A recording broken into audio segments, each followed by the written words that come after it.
Welcome to the final installment of my discussion of Beethoven's Symphony No. 3.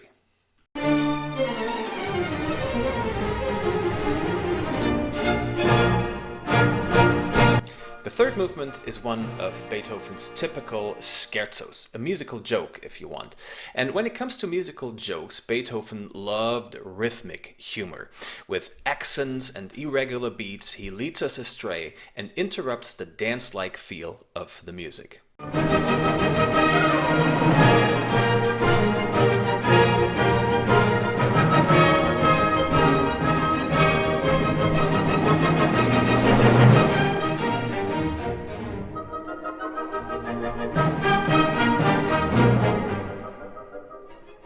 The middle section now features another innovation. The standard orchestra that composers used for their symphonies had grown over the years. Haydn and Mozart still had some symphonies that only used a pair of oboes and a pair of horns next to the strings. By the time Beethoven starts writing symphonies, the standard orchestra includes pairs of each woodwinds, flutes, oboes, clarinets, and bassoons, as well as two horns, two trumpets, and timpani.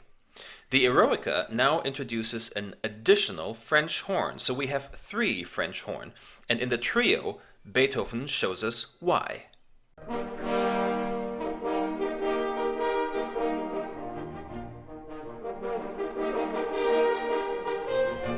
With three musicians, Beethoven is now able to present a complete chord in just one sonority, and the effect immediately evokes images of a hunt in our minds.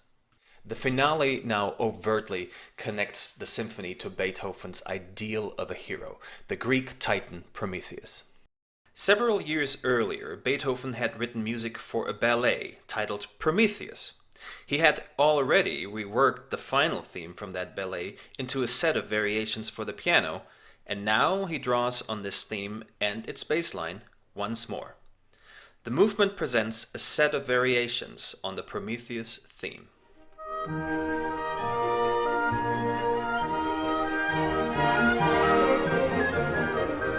But Beethoven wouldn't be Beethoven if he simply wrote a few variations on the theme.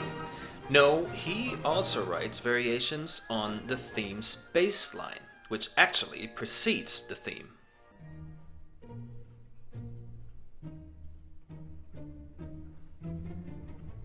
Do you notice something?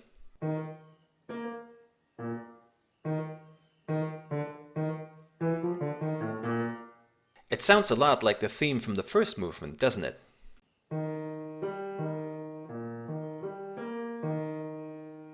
This, again, is a typical compositional device that Beethoven perfected. Everything is connected.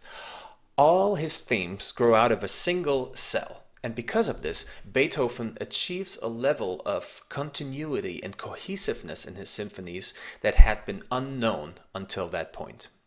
Finally, of course, the use of variations gives Beethoven the tool he needs to create a movement that is quite episodic.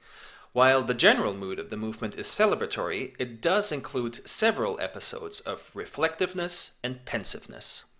And so Beethoven summarizes the events of the past half hour, looking back on a heroic journey and looking back on the struggles and challenges, but from a perspective of victory and joy.